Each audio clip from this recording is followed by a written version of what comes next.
Ladies and gentlemen, welcome back to my channel. Today we're actually going to be reviewing Rogue One, A Star Wars Story. In front of me on my notepad, I have some positive thoughts and some negative thoughts, and at the end of the review I'll give a summary and also a score of the film.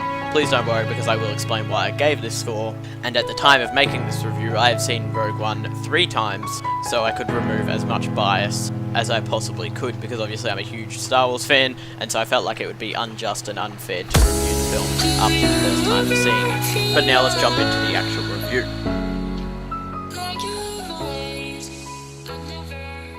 One was that there was absolutely no plot armor for any of the characters. It didn't matter whether they were a protagonist or a normal rebel. The film gave you a sense that anyone could be killed at any moment, almost right from the get-go, as we saw Saw Gerrera being destroyed on the planet of Jeddah right at the start of the film. So to me this made the film feel a lot more genuine, and I haven't seen many films that have done this where there's been no plot armor at all. I also love the introduction of new types of stormtroopers, as this allows me to be more geeky about the intricate details of the Star Wars universe. For example, they introduced obviously the Death Troopers, but not only that, they introduced the Shore Troopers as well, along with the regular stormtroopers and a few other variants of such stormtroopers. This really just gives me more stuff to sort of nerd out on and learn more about them. Speaking of stormtroopers, I also loved the use of the huge battles, because apart from the Battle of Hoth, I've really never seen such a huge battle in the Star Wars universe. However, I suppose this could be seen as a positive or negative point, as my stepfather actually thought that he did not like the huge battle scenes as they went on for too long.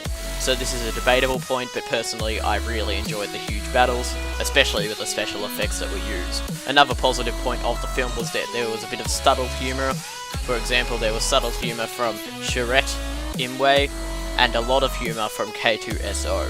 Speaking of which, K2SO was my favourite character. There was also new worlds that were introduced, which really isn't a huge deal, because obviously there's thousands of worlds in the Star Wars universe. However, that's always a positive to have them added on. Obviously the special effects were top notch, and I quite enjoyed the acting by most of the characters, aside from maybe Jyn Erso at times, as I found her to be a bit cringy. However, I loved Donnie Yen, who played Chirrut Imwe. The soundtrack was also incredible, as I found that it was quite nice that many of the soundtracks were actually remixed, which were originally created by John Williams, if I'm correct. And obviously the special effects were quite fantastic. Obviously it's a multi-million-dollar film, so GG, well played to them. Now let's talk a little bit about the Death Star positively. I loved that the Death Star wasn't just the main point of the film, it was also used quite a lot, obviously to destroy the city of Jeddah, but also to destroy Scarif Base. So it was lovely to see the Death Star actually be used in action, and actually being commanded by Grand Moff Tarkin a lot of the time. Speaking of that, Grand Moff Tarkin looked incredible. They did a fantastic job with him, and he actually looked quite a lot like the Star Wars Rebels version of Grand Moff Tarkin as well. Obviously seeing the Star Destroyers in comparison to the Death Star was also incredible, because obviously you truly get the sense of scale. And finally, and probably one of the biggest positive points for me, was that this film patched up some of the major plot holes from the original film of A New Hope. And it'll probably stop the critics from giving Star Wars so much shit that there was a massive hole that could blow up the Death Star, because obviously now we know Galen Erso planted that there to get his revenge against his captors. Right, so I believe that covers all of the positive points of Rogue One, A Star Wars Story. Now let's talk about some of the negative points. Obviously there's less negative points, but let's just get right into it.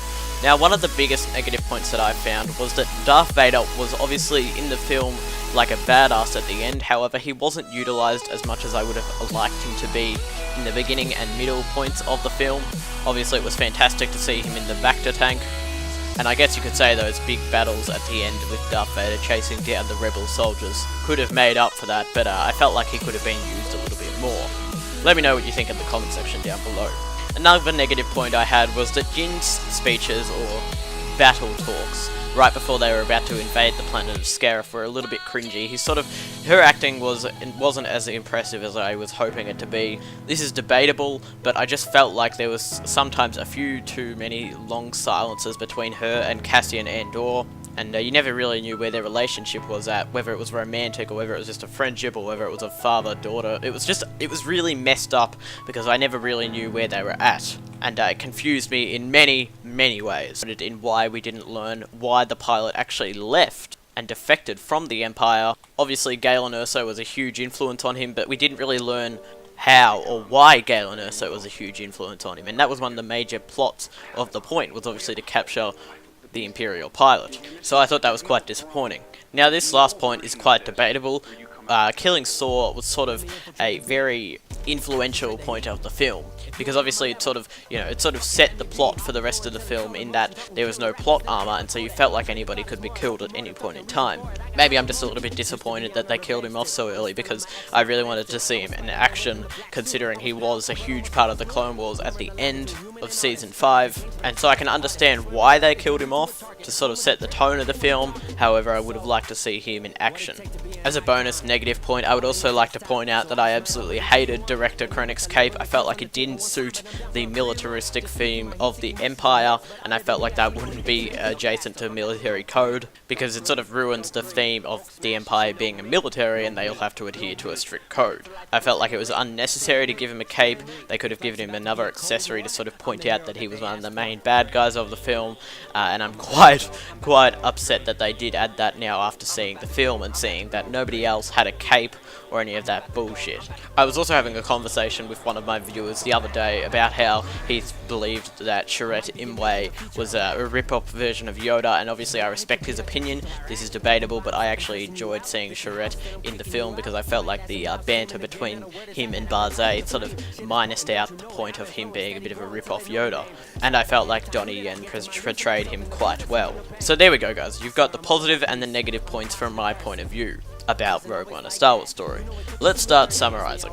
Rogue One was a fantastic film. I doubt that anybody disagrees with that. It was fantastic to see many of the original Star Wars characters from the original film be brought back to life in the 21st century, and I believe that many of us found the huge battles to be incredibly entertaining and incredibly enjoyable. Disney nailed the special effects, the soundtrack, all of that multi-millionaire shit. They really nailed that. However, the film wasn't perfect. Obviously, Director Krennic's cape ruined it for me a little bit. Jyn Erso and her acting was quite cringy at times, and one of the biggest points was not learning more about the pilot, aside from the fact that he was influenced by Galen Erso. Considering he sacrificed himself at the end of the film for Galen Erso and for the cause, I feel like we needed to know more.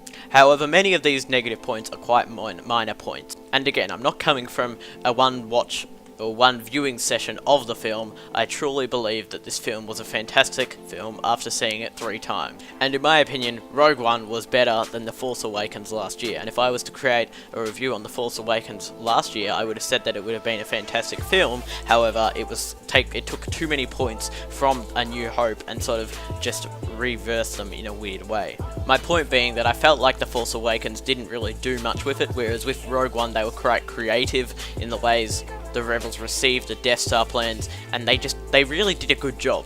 Provided Disney keeps up this level of quality, I really feel like there's a lot to look forward to as being a Star Wars fan. So this brings us to the score. Now, I'm going to rate Rogue One a 4-star film. Mainly, it's not a 5-star film just because of what happened with not learning more about the pilot. Again, I guess many of the negative points are quite debatable, but that's where I'm going to put it. It's a 4-star film. Rogue One, a Star Wars story. It was a great film, but there's always room for improvement. So there we go, guys. There's my review of Rogue One, a Star Wars story. Hopefully you guys have watched all of the videos I've actually done covering the film before it released. However, it's probably not worth it watching now if you have already seen the film, as many people dislike the fact that I didn't cover them accurately, considering they were made before the film was released. But guys, that's enough grumbling from me. Hopefully you guys had a fantastic day today. We're going to be covering and starting a new series on this channel, reviewing Star Wars Rebels. But